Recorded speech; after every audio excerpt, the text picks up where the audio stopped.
There's an infinite number of universes out there. In many of them, there is a podcast by us. In one of them, it's good. Please enjoy. This guy was, he was a musician, and he went to America, and eventually he got really sick, and he got in a coma, and then they couldn't get him out of it, and they were like, I know what'll get him out of it. This saxophone that he loves, and they put the saxophone in his hands, and he gripped it really tightly, and he lifted it to his mouth, and then he was just like, I'm back. So you didn't listen to any of it? No, I listened it up to that point. None of that happened. I mean, some of that happened, but you listened to the part of it that I already told you outside of the podcast. So that's that story is on All in the Mind. That's All in the Mind. It's called The Medical Muso. It's a really fascinating episode. It's a really fun story about Definitely a man listen to it. And his love for the saxophone. It's not about that. But yeah.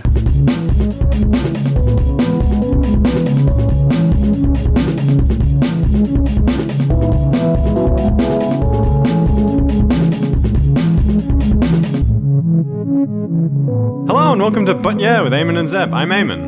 And I'm Zeb. And today is that very special day in January 22nd. It's Answer Your Cat's Questions Day. Thank you, daysoftheyear.com. It's a very important day. A lot of the year you look at your cat and it probably has questions and you just go, shut up, cat. Yeah, most of the year my cat is just like walking beside me asking me questions every hour of every waking day. And most of the year I just sort of ignore it. I just sort of like tell it like, can you just go ask someone else, please? But once a year, every year, we take the time to answer that cat's questions. Yeah. And boy, does it have a lot of them. Boy, does it have a lot of the same question. Food? Food? Food. Sleep. Food. Where? Food, sleep. Where food? Where you? Where are you? Lasagna? Lasagna? Lasagna? Monday. Ironically, this is on a Monday. Yes! We've done it. We've solved the podcasting riddle.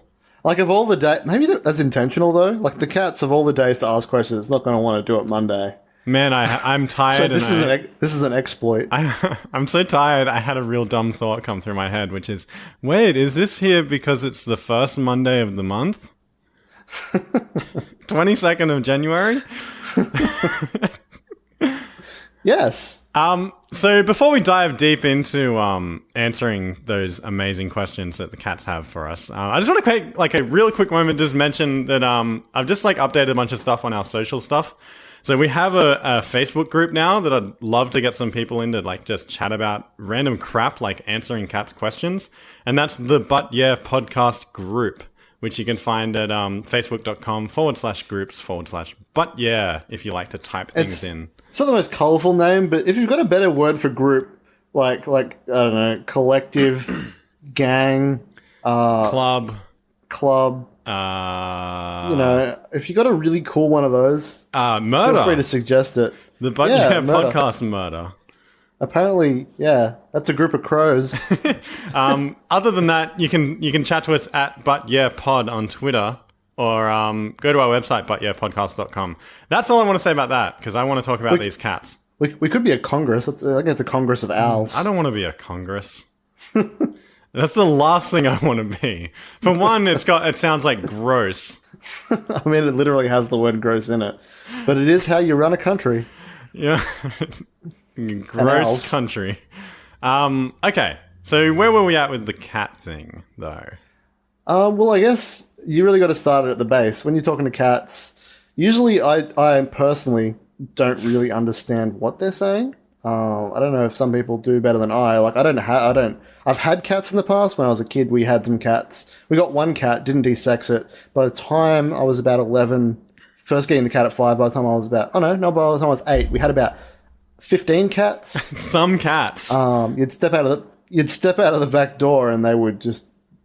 They would pile. It stacks on, yells the cats. I think you need to pick a different word for the number of your cats. Stacks. Because 15 is not some cats. Okay, a congress of cats. You had a cat cafe of cats.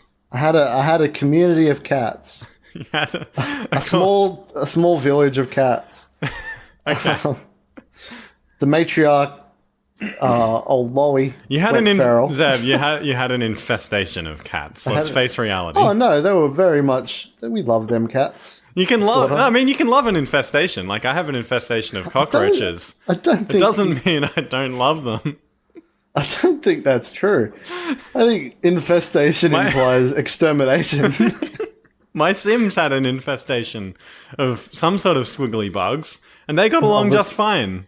They scream and yell and don't do anything for half an hour whenever they see them. Sorry, real quick sidebar. Did your Sims ever get eaten by the bugs? No. Because my Sims, one Sim of mine went outside one day of his house to spray the bugs, and the bugs just like swarmed him and ate him. Since you shouldn't love the bugs, you should kill them as soon as they appear. I feel like I'm living a creepypasta. Is that real life? Is that what happens when there's too many cockroaches? If you get too many cockroaches, do they swarm you and eat you? If you get too many cats, do they do the same? I mean, they do say that when you die, cats will eat you. So okay, so I'm glad we've agreed that you had an infestation. As long as they don't do it the other way around. Yeah. But yeah, I don't know. The first point is, like, I'd have those cats. They would ask me things such as, I want your food, I assume in cat language, by the body language. Is that a question? It's a demand. Can I have your food? It was a lot more aggressive than can I have your food. But like, what would you even ask your cat if you could talk to your cat? I guess that's the other way around of the purpose of the holiday, but you got to establish contact first. Okay, well, like, what would you ask your cat? I guess I'll rule out things that I would tell my cat, because that's not what the day is. The spirit of the day is, what information can we get from these cats? You want to make the cat feel comfortable to ask you questions. You don't want to tell it what to do. Let's start with useless questions like, how are you going? Did you see the weather today? How's work? So just small talk with the cats. Small talk. I guess that's where we start, because there are some really interesting questions you could ask a cat. Man, but like, I don't think cats would dig small talk though. They're the kind of animal would just sort of, like the kind of, if they were a person, you'd do the small talk and they just sort of like give you a real like resting glower. I think they would probably just look away from you and keep eating their food. Yeah. Imagine if cats were people. Imagine if people did what cats do. That. I'm sure there's a lot of people who I've met people like that. Yeah. So, other small questions we could ask cats before we get to the big questions, because I know that they know those secrets. Like, why are you well nourished? Why do you hide all the things behind the couch, cat? Why do you I don't get attack it. my things when they're on the table? Why is string so intriguing to you? Why do you bite my hand when I pat you enough? Why catnip just do what it does? What? Apparently there's a thing, one of my friends had a cat, and like whenever they'd poop, they'd go nuts. Oh yeah, mine does. And apparently it's a thing. It's called like a poop craze or a poop frenzy. It's probably also like some cats worms do or that. something. Or it's worms, yeah, I don't know. I try not to think about it. Alright, so I think that's all the small questions actually. Yeah. What are some... But I mean, you've still got to establish like initial contact. Yeah, you have to. You can't just walk up to it and start asking what the meaning of life is. You have to sort of warm up the conversation. Yeah. So, like, you have a cat. I don't, so I can't really test this. I believe you tried talking to your cat recently? No. I didn't do that. What I did do is just sort of live alongside it for the past 3 years. And I've learned that it likes to sort of just yell at me every day. It's kind of annoying, but it's also, I guess that's just what it does. What I have read is that cats will talk to their owners more, like if an owner talks to them. So I think they just sort of like, I don't know, they think that you want to be talked to because you talk to them, which I guess is what co-workers are like. People in general, I guess. I guess that is how social, at least it implies that they have some sort of social function. Yeah, like if you... Because cats generally don't really. Like, as a species, like, you contrast them with dogs, where dogs are a social animal that evolved alongside humans to get humans because it was like a symbiotic relationship. They'd help us hunt. We'd give them some of the food. It worked out really well. While cats, even when they are a cat, like dogs will be pack animals in nature. They do that same thing. While cats in nature, they're there on their own. They hunt on their own. They're like, keep away to all the other cats. I hate you. I'm a cat. Don't go near me. I guess lions do the thing, but even that, they hate sports. Yeah, they're not a team player by any measure of the word. Hate sports. Love Lasaga. Yeah, so it's really amazing that we've ended up with them as pets, but like, it's totally they tricked us. That's why they're our pets. Yeah, they're like, by the way. Look at me! I will eat all your rats and protect you from diseases. Yeah, then they do none of it. And then the diseases went away and we're stuck with all these cats that we can't get rid of. Okay, it's partly that. I guess that is one use to it, but the other half of it is that they have parasites in their poop called toxoplasma, which research has shown it changes your attitudes towards cats when you're exposed to it. Okay. Like you're more accepting of cats the more you're exposed to toxoplasma. This is something I've read. Yeah, like it's a thing. It's the same kind of parasite. It's kind of like in Resident Evil 4 or like something like that, where you have the parasites that take over the animal's bodies. Yeah, and then the things split out of your face, and yeah, like with worms and stuff like that, it makes the worm like go up and stand on top of the grass till a bird eats it, and then the bird gets real placid, and like it travels through the food channel. It doesn't affect humans. And then eventually a human eats the bird, and the cycle is complete. Well, more like it inhales it from the cat's poop by being near the cat or touching the cat. Yeah. And then the cat's like, you love me against your will now. And you're like, I guess I do. I think... You real antisocial creature in my house. I would like to know like the details of the study that goes into that, because it seems to be more like based on animals that experience fear of cats. Yeah, well, that's it. There's the mice thing. The mice like stop fearing cats. As a medium to large human being... look down upon those little creatures, and I'm like, I'm not scared of that. Yeah, and I don't think that's because I have the toxoplasmus in my brain. But like the research is sort of just like there's a subtle effect that humans are more okay with cats the more they're exposed to toxoplasma. Yeah, like it's just like a very subtle sort of tweaking of something. Yeah, like red wine and dark chocolate. Yeah, it's cat chocolate. It's internet science. It's cool to think of it like that. So what other animals talk when you talk to them more? Like we've got humans. And we've got like generally none of them except for parrots, but that's a trick. Interestingly, also crows. Why are all these animals trying to trick us? I don't know. I don't think with birds they're intentionally trying to trick us. That said, everything is about survival. And like in a way, chickens and cows, by being really delicious. Man, there was a great what's it called? The guy who does Saturday morning breakfast cereal. They have this like yearly lecture series, which is just like ridiculous shit. Yes, that thing I also can't remember. What is it? Like the Bang Bar lectures Fest. or something like that. Barfest, yeah. They did a really good one. One of them did, and it was just like chickens. And the reason most things taste like chickens is because chicken's delicious, and it's adaptive for animals to taste like chicken because then humans cultivate them. And they actually become really successful. There's heaps of chickens, heaps of cows. Because we like the taste of them. So it's adaptive. Yeah, I love that festival. But yeah, I don't think parrots and crows are I don't think they're intentionally trying to like trick us, but they just like sounds. They're like a soundy animal that loves sounds. Yeah. I mean, my grandfather was... There's two types of survival. Like there's survival right now in the moment for your lifespan, and then there's survival for your species. Yeah. Yeah, that's where adaptation comes into play. But yeah, my grandfather was telling me about how he's great at Christmas. His great uncle had a crow, and the crows can speak like humans if you fork their tongues, which is kind of messed up, but it works. Yeah, and I guess that's just what they did. I don't know whether they found it like that or whether they did it, but they had this crow which would just like it was always swear because it picked all the swear words up from like the grandfather, and just like yell and scream at everyone. But like it would also dob on people. So it understood on some level what was the appropriate thing to say.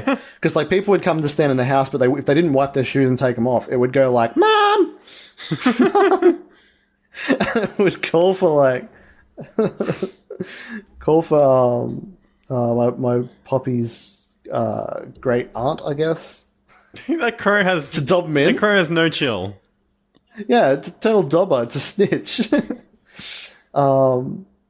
But like birds in general, because they sing and they do all these complex sounds and all that. There's all this interesting research that they really don't understand what they're saying really, but on some level they kind of do. They know that we respond to it in some ways, so I guess they just keep doing that sound. Yeah, to them. I mean, but there's a whole thing with cats and them training you to pat them. Which That's funny. Which is like you're meant to avoid like patting your cat when it comes up to you and meows at you, because then it starts to sort of get in the mindset that when it wants a pat, it comes and gets it. That's funny. That's what communication is. It's just manipulating everyone in some way. Yeah, I mean that's keep the animals trying to find ways to manipulate each other. I mean, that's what that's what everything is. That's what all communication is, I guess, on some level. Yeah, like people need that's society. People need something. Got to do something to get something. But yeah, it's kind of interesting. Like even like birds have names for each other as well. I was going to say before, like it's certain types of birds, but like they identified that they have certain song patterns associated with other birds that they would meet. So they just make certain sounds. Like it's a name, but just like a bird name. So it's like hoodle deedle boop. All right, that's hoodle deedle boop. But also like they realized that if they recorded certain birds and then played back it with a little, but made it slightly wrong, they'd go ballistic. And the science concluded of why they responded this way is that birds hate poor grammar in bird speak. It means they're saying it wrong, and they're like, "What the?" Say it right. So if which is hilarious. If birds have names for each other, I'm assuming the name is to sort of carry a certain trait of that other bird. Yeah. So there must be if one bird's really bad if one bird's bad at singing, they give him a real shit song. Yeah. So like I guess birds can sort of have bad names for each other because they hate each other. Just like mean bird names. Yeah, just like shithead. Or like one bird can't fly well and he falls out of the tree or something, and then it's call him like, "Ooh." He comes. "Ooh." And I'd love to see someone try and translate the names into the qualities of the other bird. That would be amazing. Try and like see if they mean like human word things. Yeah. Like even just colors like green or blue. Yeah, I think that is a thing. Like they, on some level, they're able to identify all that sort of stuff. I think I guess outside of monkeys and dolphins, because like they have communicated with monkeys via those keyboards and all that. And dolphins like seem like they could really understand, like actually understand and have some form of language. Yeah, no one wants to talk to dolphins though. Birds would be the next one because they have a higher level of communication than other animals, which is probably why cats hate them so much. Yeah, that's why they're always eating them. They're always like, stop talking to the humans. They're trying to spill their secrets. The birds know. The birds know what the cats are up to. That's what I would ask my cat is, I would ask my cat, what do the birds know? Tell me, we have 30 seconds. I need to know. They're up there watching us every minute of every day. What do they know? Why do you have to kill them? And the cat would give me like some huge like racist conspiracy theory. Yeah. See, what you got to know about birds is that they're shit. Yeah, they suck. They're all shit. I hate them. Look at them flapping around thinking they're so good. But yeah. Outside of verbal communication, though, like that's so few animals can do the verbal stuff. Because I mean, cats can meow, but they don't have a complex voice box like birds do. Birds just sort of evolved. Also, birds are like the only really colorful animal too. No, like very few animals in nature have blue on them, except birds. Really? And butterflies. Yeah, because you can't. I watched something the other day because like blue doesn't generate the same way other colors do in nature. Like it's actually just like they've got a really complex surface to make it bounce blue light rather than being actually blue. Right. It just reflects blue because blue's just a rare color in nature. Most animals probably can't see blue. Like cats and dogs probably can't see blue. So blue is the smart color. Yeah. If you're super clever. Yeah. Is that why you're writing our notes in blue text? That's why I'm writing my notes in blue text. Okay. Was that your whole point? No, but it works. Outside of that, a lot of animals will communicate like visually and all of that. Smells. Boring. Yeah. I don't want to talk about visual communication. I feel like we've already sort of covered that pretty well anyway. One other interesting thing just about how language is, though, like there's this whole theory in evolutionary psych that all consciousness is language. That like there is no language outside of language. I mean, there is no consciousness outside of language. Or consciousness only evolved because of language. Like, you're not really aware unless you have some form of language. Right. It's kind of human-centric from what I did read of it, although it's been a while, granted, since I actually read all this. So I could be misrepresenting it. If anyone knows about this and they want to correct me, feel free. But the basic idea is just that because when you think in words, at least as humans. I mean, sure enough, we think in pictures sometimes, but that's like a different type of consciousness. I don't really agree with it because I think animals definitely have self-awareness, but I think it's more, it would be better said as like consciousness is a byproduct of communication in general, and the more complex the communication you have or a species has, the more complex its consciousness is able to be, because they need to have a more complex mind to communicate more complex things. Right. So they've sort of got in like a consciousness Cold War where they're both increasing in complexity and they have to keep advancing in order to remain like survive in the food chain.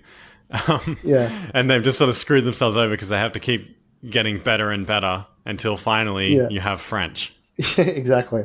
Or memes. Like, like communication, which is so far beyond communication that it requires 10 levels of communication before you understand what it is. Yeah. We're still doing that war. It hasn't ended. Oh, no, that war never ends. Well, I guess that war ends in total destruction of everyone. Well, I mean, ironically, though. Yeah, super ironically. Like, the AIs that destroy us will have, like, super simple communication using beeps. They're like, this is the perfect communication. And now a word from our sponsors.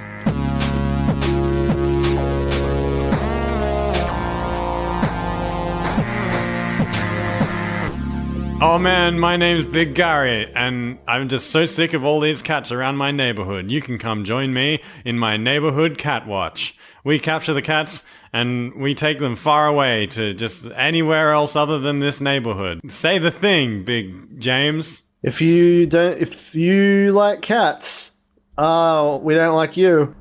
If you like cats, you're in our sights. Wait, does this guy kidnap cats or people? I guess the best way to get rid of cats is to get rid of the cat people. I don't want to facilitate this business. I don't feel right being advertised with these sinister people.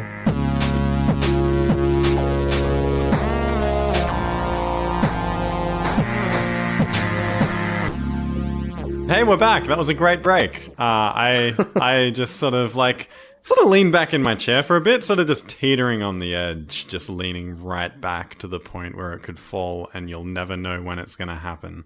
So that was really nice. Yeah. What did you do on your break? Oh, I just sort of repositioned the 3 rocks on my desk. Okay. So we're done talking about cats now. It's time to talk about the future of animals and humans, I think. Yeah, sort of. Yeah, kinda. I don't know. You recently went to an optometrist? Yeah, I went to an optometrist, sort of really just tagging along with someone else who needed to get their eyes checked but was stubborn about it. We've been lecturing them 2 years. Yeah, someone I've just been lecturing for like 2 years. I've been like doing like PowerPoint presentations on how the eye works and just like there's just been like a big long montage of me getting to them to this point. So I went with them and got my eyes checked too. And my eyes are sort of like mildly long-sighted. So like I got that good vision. But it just hurts to use to read. Only far away. Yeah, it's mainly like I might have some like brain issues if I sit down and try and read paper for too long.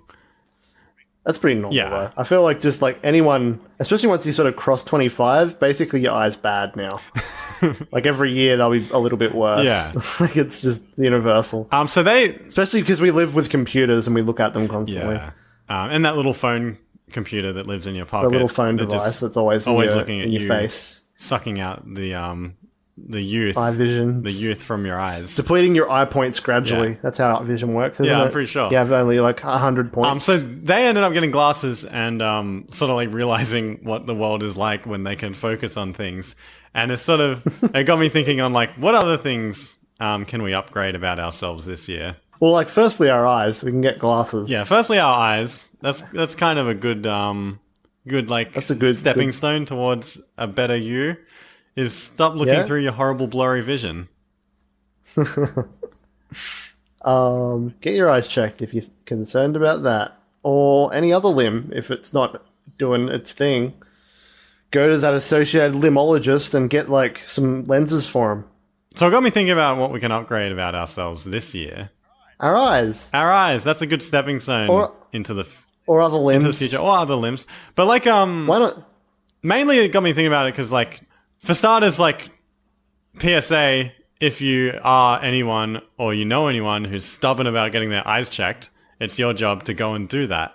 And either make them do it or do it yourself, whichever one you are, if you're the friend or the person, you got to go do it because it can make a huge difference and you won't know until you check them. So go do it. If your eyes are feeling a bit off, get them checked. If your arms are flailing uncontrollably, get new arms. Even if you don't feel it or you don't see it, if anyone said like, hey, why can't you read that? Or like, what's up with you? Are you a different shape than usual? Are you a triangle? Like, this extends into other, like, parts of the body, obviously. Like, are you 9 foot tall and you don't realize it? All of a sudden?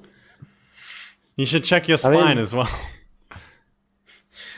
Is your spine too long? Go to the spinologist. You should get your neck measured to make sure you don't have a very long neck. No, my neck's fine, guys. He's there up there eating the topmost juicy leaves. Everyone's like, I don't know about that. Because, like, we don't treat... Although that's useful. We don't treat many other things like we do with, like, eyesight or maybe hearing, where it's sort of subjective, like, oh, no, I can see fine. Or, like, no, I can hear that fine. I'm good. Yeah. It's kind of difficult, though. Like, with eyesight, I feel it's fairly objective. A lot of stuff is just sort of like... I mean, you can always argue that, like, as long as it's not making life difficult for you, it's not really a problem. But with your eyes, if you literally can't, like, I don't know. Okay. Let's say... Or if you can't hear anything, maybe hearing aids. My name is Knifey Jim. I've got these knives that got stabbed through my hands when I was a teenager, and I just kept them in there. And life is pretty easy anyway, so it's not like much of a problem. I just got knives in my hands. They call me Knifey Jim. Knifey Jim. I mean, if you removed them, that seems like it's an important part of his identity. Yeah, I mean... of Knifey Jim's identity. Yeah, I mean, then... Who would he be without his knives in his hands? Yeah, exactly. Then you got Blurry Gary over there. He's like, yeah, my name's Blurry Gary. I can't make out any faces. Wait, is he really blurry or he can't see? He sees people who are blurry. Everyone looks blurry to Blurry Gary. No. I think he looks blurry and everyone's like... You need to get that checked out. I can't see you. But yeah, you need to get some glasses affixed around your whole body. So, are you implying that we just let Knifey Jim walk around with knives in his hands? No. He's pretty happy with the way lives are going for him.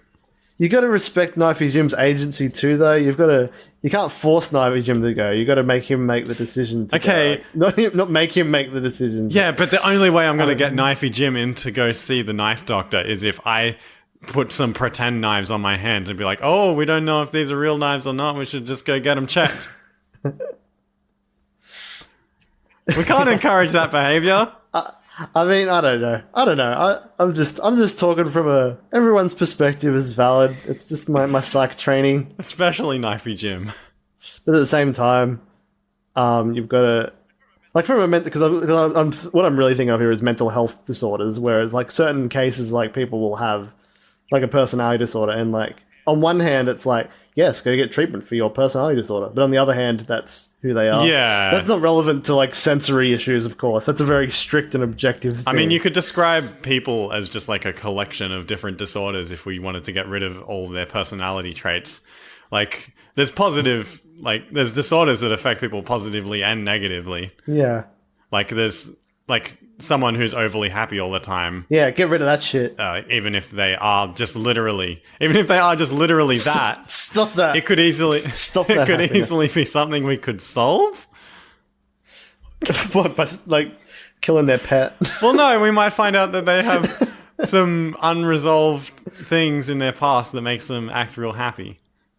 I mean, they may have a tumor in the lobe. Yeah, that's probably what's actually happening. So that is worth getting checked. Hey, but what if they die happy? Yeah. Are you going to take that away from them? What if they don't die from the tumor on their happy lobe? Yeah, I guess. Or what if it gets too big and then squashes out their happy lobe? And they're like, now they can't have happiness at all. Or something. What if it gets 3 big and then it like makes it even bigger and then they're just even happier? Man. That's how you make a utility monster. So yeah, I think sort of like improving different parts of the human experience is good this year. Yeah. We just need to add more parts. Yeah, speaking of adding more parts, I cut off the back of my hair. How's it feel? Do you feel like faster and sleeker? I feel like I can run very fast. There's none of that hair dragging you down. Now you can finally go for the Olympic swimming team like you always wanted. Yeah, I mean, like, I used to not be able to squeeze into that little head cap, and now I can fit it all in there. And it's fantastic. I can swim faster than ever. I can outrun or outswim anybody. So you made like a cool thing the other day. Speaking of like innovations, you made like a mad song. I kind of made a horrible thing. kind of great, but kind of horrible. I mean, I feel it's nothing but beneficial to society. Yeah, I mean, I guess you could say that about anything. But what I did is, if you don't know the guy, it's Griffin McElroy from My Brother and Me. He did a thing a while ago that has been like the bane of his existence ever since. because it's a meme. Does he hate it? Griffin McElroy, walking meme. It's just been like spreading around more and more since then, and people just keep asking him about bananas and vor. He like during like an interview for like video games, he bit a banana without peeling it, and it made this amazing crunch sound that everyone labeled cronch with an O. You can't describe it. It's such a sound. It's such a sound. Look it up. Look it up. You wouldn't expect the bite to make that sound. It's amazing. Go look at it. It's like a series of crunches, like a series of little crunches, along with a really disgusted looking face. Like, oh, what have I done? What have I done? I've crunched the wrong thing. Yeah, so I was just... One crunch too far. I was talking to some people the other day, and they were like, I like mentioned the crunch, and then they were like, "Oh, did you make a song from it?" And I was like, "No, but challenge accepted." And so then for like the next hour and a half, I enhanced this crunch, and I sliced it up, and I pitched all the little things around in my music software, and I made a song that is composed entirely of the audio from that one fateful crunch. Very first real big.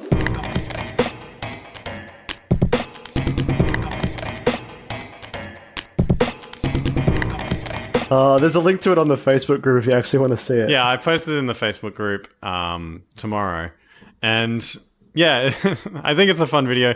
The other thing about the video is it takes it to like another level of bizarre, is that there's this guy who used to work for some of the people that Griffin used to works for or used to, I'm not sure. But he sort of got shunned by the community, and so everyone refers to him as just static noise. They don't say his name anymore in the groups that I follow, just because of like he did some like skeezy things, and people don't support him anymore. I don't think he works for the company anymore, so people avoid mentioning him. And so what I did in the video, it's just the void of static where he once was. Yeah, in the video I just sort of staticked him out, and when I posted that in the group, there was like maybe two people who were sort of distressed about that, but most of the part people were just sort of like, this is a very cool video. Wait, they were distressed about him being staticked out, or the other way? Him being staticked out. Okay. But okay. I don't know. Like if anyone wanted it pulled, I'd pull it, and everyone seems to just enjoy it, which is good. It's just a fun video. It's nothing. Let's not take it to the political world. It's just some good crunches. It's all about that crunch, and it's just a really fun thing to do, to sample audio like that. Like it's really meticulous, like getting like all the pops and turning them into kicks and snares and instruments. And it's insane that you can make something out of it. Essentially, like when you're done with it, it's not really that audio. Really, you've taken like literally anything and turned it into that, but it is sort of still that. Like it'd be like if you took like the audio from like tapping on the table and then pitch it around and it'd make like a drum beat.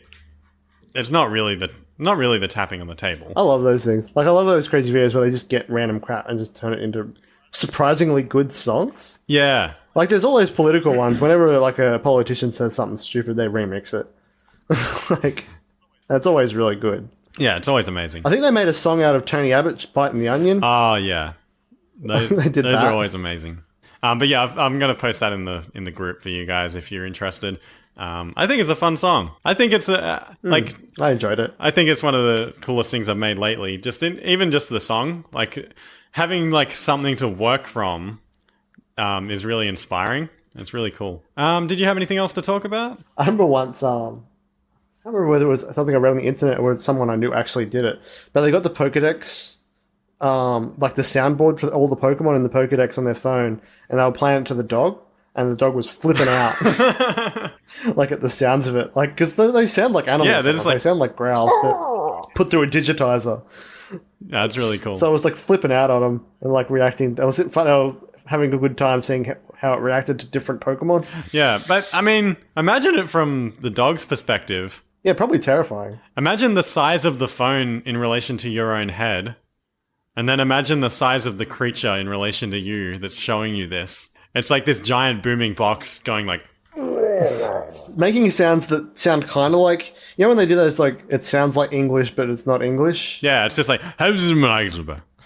Sometimes it sounds really aggressive, though. But also, no. Pokedex sounds are really, like, screechy. So it'd be more like... Kind of like Simish, but, like, put through a distorter. Yeah, that would be terrifying. I'd never want to experience that. Little dogs must just be, like, constantly terrified, though. Like... Oh, yeah. Oh, yes. They'd have so much Always. anxiety. They look like they do. Yeah, they definitely look like they do. So thanks for listening, guys. Have a good. Check all that things out, you know.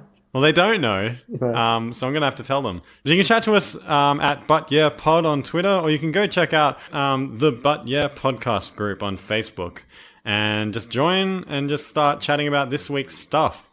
Like, I want to know what you would ask your cat, and I want to know just anything you really want to talk about. It'll be awesome. All right, everyone. Have a good. Bye. That's not enough words. Bye.